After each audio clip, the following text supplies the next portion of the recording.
Good evening. Living with মিলিতে সবাইকে স্বাগত। ফুলি সবাই ভালো আছো, সুস্থ আছো, অবশ্যই বেঁধে বেঁধে আছো। ভিডিও করতে পারছি না ডিউ টু মাই সান, আমার ছেলের জন্য। আসলে ও বিশেষ বিশেষ কাজে 9-10 দিনের জন্য একটু কলকাতার বাইরে যাচ্ছে। তো আমরাও যাচ্ছি, মানে আমি এবং হাজব্যান্ডও যাচ্ছি ওর সাথে। আমার হাজব্যান্ডের নিজস্ব কাজও আছে তার সাথে, আমিও বেরিয়ে যাচ্ছি ওর সঙ্গে। কারণ হচ্ছে যে ওর যেহেতু হেলথ একটা প্রবলেম আছে, আমার ভালোবাসা ভিউয়ার্সরা সবাই জানে, এবং ডায়েটটাই এখানে মেন ব্যাপার। সেই জন্য আমি যাচ্ছি। ওর ডায়েটটা যাতে ঠিক থাকে, ও কাজটা যাতে সুস্থ ঠিকঠাকভাবে করে উঠতে পারে, সেই জন্যে 10 দিনের মতো প্রোগ্রাম। কোথায় যাচ্ছি, কীভাবে যাচ্ছি বা কী বৃত্তান্ত আমি পরে, আমি তো ডেলি ব্লগার নই, তবে আমি যেভাবে হোক জানিয়ে দেবো। হ্যাঁ, তবে খুব শীঘ্রই যাচ্ছি। সেই প্যাকিং করতেই ব্যস্ত, সেই জন্য আমি আর ভিডিও করার সময় পাই না। যাই হোক, আজকে একটা কতগুলো কথা বলতে আমি সম্ভবত এদের নিয়ে ভিডিও করি না, মানে ম্যান্ডিস, তারপরে মামি, এদের নিয়ে ভিডিও করি না। আমার শর্টস দিয়ে এদের রিলেটেড। কিন্তু আজকে ভিডিওটা করলাম এই কারণে, আজকে ম্যান্ডি বেশ কিছু কথা ম্যান্ডিকে বলবো ম্যান্ডির ভিডিও অনুযায়ী, সেই জন্য আজকে ওগুলো শর্টস দিয়ে হবে না, ওটা কথাটা আমাকে বলতে হবে, সেই জন্য ভিডিওটা করছি। তা করছি যখন, তাহলে মামিকে কেন ছেড়ে দেবো, যেখানে ম্যান্ডি একটা ওপেন চ্যালেঞ্জ দিয়ে গেছে। ম্যান্ডি যা যা ভুল করেছে আজ পর্যন্ত, আমি অন্তত যেটুকু দেখেছি, সব কিছুই ওপেন প্ল্যাটফর্মে সে স্বীকার করে যায়, হ্যাঁ আমার এটা ভুল, এটা আমার ভুল, এটা আমার ভুল। কিন্তু মামি ম্যান্ডিকে সমালোচনা করে, কিন্তু সেও তার জীবনে ওই ভুলগুলোই করেছে। কিন্তু বলার বেলায় সে অন্যকে বলে, কিন্তু নিজেকে সাফসুরাত রাখে। আমার প্রশ্ন, নিজেকে আগে অ্যানালিসিস করবে মামি, তার জন্য একদম তার পাশে ভাগনা, ননদ, নন্দয় প্রত্যেককে নিয়ে বসে সোশ্যাল প্ল্যাটফর্মে বসে ক্যামেরা খুলে বলতে হবে তোমার সাথে তোমার ভাগ্নের, মানে মামিকে বলছি, সম্পর্ক আছে কি না, ইয়েস অর নো। ওই ধানাই মানাই কথা আমরা আর শুনবো না। যেভাবে ম্যান্ডি আজকে ক্ল্যারিফিকেশান দিল তার স্মোকিং নিয়ে, ড্রিঙ্কিং, মানে অ্যালকোহল ইনটেক নিয়ে, ঠিক সেই রকমভাবে তোমাকে ওপেন প্ল্যাটফর্মে এসে তোমার ননদ নন্দায়ের নাম ঠিকানা সমেত, ভাগ্নের নাম ঠিকানা সমেত পুরো রিলেশন তোমাকে বলতে হবে। দেখি তোমার কত দম আছে। তোমার যে দম নেই তার প্রমাণ তোমার লাস্ট 2-1 দিনের আগে একটা ব্লগ ভিডিও দেখছিলাম, যেখানে তুমি ননদের বাড়ি গেছো, অথচ কাউকে দেখাতে পারলে না, শুধু থালায় কী কী খেলে সেগুলো দেখালে।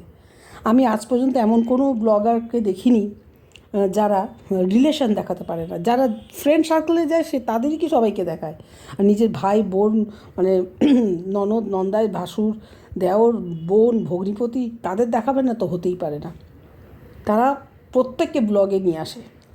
তুমি অন্যকে ক্রিটিসাইজ করো, ম্যান্ডি কাকি শাশুড়ি ক্রিটিসাইজ করছো, ম্যান্ডি শাশুড়ি, ম্যান্ডির বা সবার ক্রিটিসাইজ করছো, যেখানে তোমার নিজের একটা বিশাল বড় একটা কালো অধ্যায় আছে তোমার জীবনে, সেটাকে ইগনোর করে তুমি অন্যের কালো অধ্যায় নিয়ে সমালোচনা করো। আগে নিজের কালো অধ্যায়টাকে নিয়ে বসবে। সোশ্যাল মিডিয়ায় ধক থাকে তো, দম থাকে তো, তাহলে বসে পরিষ্কারভাবে বলবে, হ্যাঁ আমার ননদের নন্দায়ের সঙ্গে এই সম্পর্ক। কারণ ম্যান্ডি এত বড় কথা বলেছে যে তোমার শাশুড়ি হচ্ছে তোমার দিদি শাশুড়ি, আর তোমার ননদ হচ্ছে তোমার শাশুড়ি। সেটা সত্যি তোমার শাশুড়ি দিদি শাশুড়িতে পরিণত হয়েছে কিনা ক্যামেরা খুলে বলবে। বুঝতে পেরেছো? অন্যকে সমালোচনা করা আগে নিজেকে ক্লিয়ার করো। ম্যান্ডিকে তারাই সমালোচনা করতে পারবে যারা সত্যিই সমালোচনা করার যোগ্য, যারা অ্যালকোহলিক নয়, যারা স্মোকার নয়, যারা পরকীয়া করে না, তারা নিশ্চয়ই পারবে ম্যান্ডির কাজে সমালোচনা করতে। যারা নিট অ্যান্ড ক্লিন লাইফস্টাইল, তারা পারবে। কিন্তু তুমি কে হরিদাস পাল? তুমি কোন সা হরিদাস পাল? তোমার নিচে এতগুলো ব্ল্যাক চ্যাপ্টার আছে নিজের লাইফে, সেখানে তুমি আসছো ম্যান্ডিকে সমালোচনা করতে। তোমার কমেন্ট সেকশানে আজকে আছে যে তুমি যে মাঝখানে হাসো না ব্লগে, তাতে বোঝাই যায়, মানে কন্ট্রোভার্সিতেও, যে তুমি ভীষণ জেলাস, তুমি প্রচণ্ডভাবে জেলাসিতে ভোগো। এটা এক ধরনের রোগ, অসুস্থতা। যাই হোক, সেটা আলাদা পার্ট। তোমাকে এইটুকুই বললাম, ম্যান্ডি চ্যালেঞ্জ অ্যাকসেপ্ট করো। ওপেন প্ল্যাটফর্মে পরিষ্কারভাবে ধানাই পানাই না করে সুন্দর বিশুদ্ধ বাংলা ভাষায় বলে যাবে তোমার সাথে তোমার ভাগ্নের সম্পর্ক, তোমার ননদ নন্দের সম্পর্ক। ক্ষমতা থাকলে তাদেরকে ক্যামেরার সামনে নিয়ে এসে বলবে, পাশে সবাই মিলে জোটবদ্ধভাবে বসে বলবে। এইটুকুই তোমার জন্য। আর মেন্ডি আজকে বলেছো যে তুমি ছাড়তে পারছো না স্মোকিং, ডক্টর দেখিয়েছো তাও হয়নি, মেডিসিন খেয়ে আরও বেড়েছে। আমি বলবো এটা মনের জোর আনতে হবে, মনের জোর আনতে হবে। কারণ তোমার একটা ছোট্ট মেয়ে আছে যাকে মানুষ করতে হবে। তুমি নিশ্চয়ই চাইবে না যে তোমার মেয়ে জীবনটা তোমার মতো স্ট্রাগলিং লাইফ হোক, সে যাতে নিজের পায়ে নিজে দাঁড়ায়, শিক্ষিতা হয়, সেটা নিশ্চয়ই তুমি নজর দেবে। সেইগুলো দৃষ্টি দেওয়ার জন্য, মেয়েকে সুন্দরভাবে মানুষ করার জন্য নিজেকে অর্থ উপার্জনের সাথে সুস্থতাও একটা বিরাট বড় ফ্যাক্টর। এই স্মোকিং বলো বা অ্যালকোহল নেওয়া বলো, এগুলো তো কোনোটাই হেলথের জন্য ভালো নয়, তুমি নিশ্চয়ই জানো সেটা। এই যে তুমি হাঁপাও, এটা হাঁপিয়ে যাও, সেটা তো স্মোকিংয়ের জন্য। লাঞ্চটা তোমার কমজোর হয়ে যাচ্ছে। আজ দীর্ঘ 5 বছর ধরে তুমি বলছো খাও, এবং কত পরিমাণে খাও আমরা জানি না। আমরা সেদিনকে যেটা দেখেছি তোমার রান্নাঘরে, তার মানে তুমি ধরে নেবো তুমি রান্না করার সময় স্মোক করো। যদি সেই সময় করো, আমি জানি না কোন টাইম করো, যে টাইমে করো, যে সময় তোমার স্মোক করার ইচ্ছা হবে, সেই সময় স্মোকিংটা না করে ভালো চুইংগাম হয় যেগুলো মুখে অনেকক্ষণ রাখা যায়, যদি তুমি মুখে রেখে চুইং করতে থাকো না, চিবাতে থাকো, তখন ব্রেনে একটা সিগন্যাল যাবে তুমি মুখে কিছু নিয়েছো। অটোমেটিক্যালি দেখবে সাবকনসিয়াস মাইন্ডে তোমার ওই স্মোক করার যে ইচ্ছাটা সেটা নষ্ট হয়ে যাবে। এইভাবে যদি তুমি একটু একটু করে এগো, একদিনে হবে না, হয়তো 1 বছর লাগবে, কিন্তু তুমি পারবে। এবং তোমার মাথায় এটা রাখতে হবে যে আমার মেয়েকে, আমি অসুস্থ হলে আমার মেয়েকে দেখবে কি, আমার মেয়ে তো অনাথ হয়ে যাবে, আমাকে সুস্থ থাকতে হবে। এটা ব্রেনের মধ্যে নিয়ে নাও, মাথার মধ্যে একদম গেঁথে নাও যে আমি যা উপার্জন করছি আমার মেয়ের জন্য, আমার সন্তানটাকে সুস্থভাবে মানুষ করতে হবে, তার একটা লাইফে সিকিউরিটি দিতে হবে। তোমার মেয়ের মানে সমস্ত কিছু সিকিউরিটি তোমাকে দিতে হবে। এটা মেন মাথায় ঢুকিয়ে নাও, দেখবে পারবে। কারণ প্রত্যেকটা মায়ের কাছে বা বাবার কাছেই বলবো, মা তো বিশেষ করে, সন্তান একটা সবথেকে দুর্বল জায়গা। তার সঙ্গে ব্যতিক্রমী মহিলা আছে, আমি তাদের আর টানলাম না, সবথেকে দুর্বল জায়গা। ওই জায়গায় আঘাতটা কোনো মা পারে না মানতে, পারে না। তুমি ওইটাই ভাবো যে আমি যদি অসুস্থ হই আমার মেয়েটাকে কে দেখবে, মেয়েটা তো অনাথ হয়ে যাবে। এইটা ভেবে নিজের হেলথকে ভয় পাও, নিজের শরীরকে ভয় পাও। তুমি পৃথিবীতে সবার সাথে যুদ্ধ করে পারবে, প্রত্যেকের প্রশ্নের উত্তর দিয়ে পারবে, কিন্তু শরীর যেদিন তোমায় প্রশ্ন করবে, শরীরের প্রশ্নের উত্তর তুমি দিতে পারবে না, তুমি অসহায় হয়ে যাবে। শরীর হলো এমন প্রশ্ন করে।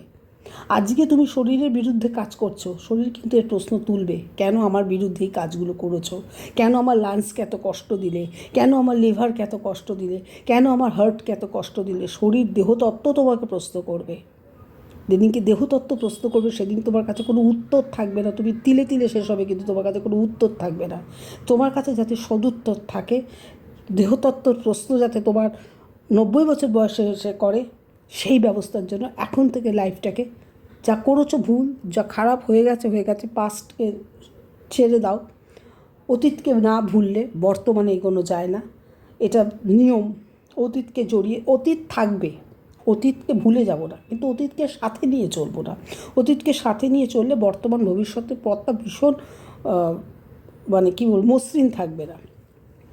সেই জন্যই আমি তোমায় একটা হাম্বেল রিকোয়েস্ট করছি, যে সময় এটা তুমি যে কোনো সাইকিয়াট্রিস্টের কাছে যদি যাও, আমার মনে হয় সেরকম রেপুটেড সাইকিয়াট্রিস্টের কাছে যাও, তোমাকে এইটাই বলবে। আর মেডিটেশন আর যোগা, এই দুটো অ্যাড করো লাইফে। মেডিটেশন, যোগা। আর যে জিনিসটা করবে না, রাস্তায় গিয়ে চা খেও না। ওই একটা জিনিস, তুই যখন ওই রাস্তায় ধারে চা খাচ্ছ না, চার পরে একটা স্মোকিংয়ের নেশা আসবে। এটা হয় রাস্তাঘাটে, আমরাও তো দেখি, বা আমরাও এরকম মানুষের সাথে মিশি। আর আজকাল তো মেয়েদের মধ্যে এটা প্রচণ্ড একটা স্মোকিংয়ের একটা দারুণ ট্রেন্ড এসেছে, ওয়েস্টার্ন কালচার এসেছে। ওয়েস্টার্ন ওরা কিন্তু এগুলো ঝেড়ে ফেলেছে, তারা নিজেরা নিচ্ছে না, কিন্তু ওই কালচারটা ইন্ডিয়ান অ্যাডপ্ট করে নিয়েছে। ইন্ডিয়ানরা অ্যাডাপ্ট করতে ভালোবাসে, তো অ্যাডাপ্ট করে ওয়েস্টার্নের বাজে বাজে জিনিসগুলো ইন্ডিয়ানরা অ্যাডাপ্ট করেছে, কিন্তু ওয়েস্টার্ন আলটিমেটলি ভালো আছে। একটা ফোন এসে গেছিলো, ইম্পর্টেন্ট ফোন, তাই মনমাছ হতে একটু ছেড়ে দিলাম। যাই হোক, ম্যান্ডিকে যে কথাগুলো বললাম একটু মাইন্ডলি খেয়াল করো, নিজের লাইফটাকে সুন্দর করে সাজা। প্রত্যেকটা মানুষের অধিকার আছে ভালোভাবে সুন্দরভাবে বাঁচবার, তাই না? তা তুমি যখন নিজে রিয়েলাইজ করেছো যে এগুলো ঠিক নয়, এগুলো ভুল, এগুলো খারাপ, নিজের যে সেলফ রিয়েলাইজেশন তোমার মধ্যে এসেছে, তবে তুমি কেন পারবে না সেগুলো থেকে বেরিয়ে আসতে? যেমন অ্যালকোহল থেকে বেরিয়ে এসছো, তেমন তুমি স্মোকিং থেকেও বেরিয়ে যাবে। সেলফ রিয়েলাইজেশনটাই হচ্ছে মেন ওষুধ, সেটা তো তুমি পেরেছো, এটাও পারবে। যে রাস্তাগুলো বললাম, আবারও বলছি, যে সময় টাইমে তোমার স্মোকিংয়ের চাহিদাটা আসে, সেই সময় তুমি অন্য কিছু মুখে নাও। সে পান হতে পারে, সে ক্যাডবেরি হতে পারে, সে আইসক্রিম হতে পারে, বিভিন্ন হজমি গুলি হতে পারে, চুইংগাম হতে পারে, যা অ্যাটলিস্ট সেই সময় মুখে অন্য কিছু তুমি দাও, দিয়ে মুখের মধ্যে নাড়াতে থাকো অনেকক্ষণ ধরে।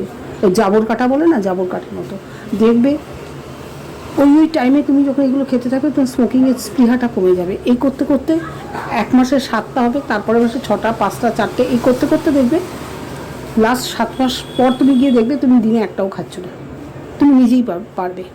আবারও বললাম, দেহতত্ত্ব যেদিন প্রশ্ন করবে সেদিন খুব মুশকিল। আমরা সবার কাছে উত্তর দিতে পারি, দেহতত্ত্বের কাছে উত্তর দিতে পারি না, তখন আমরা খুব অসহায় হয়ে যাই।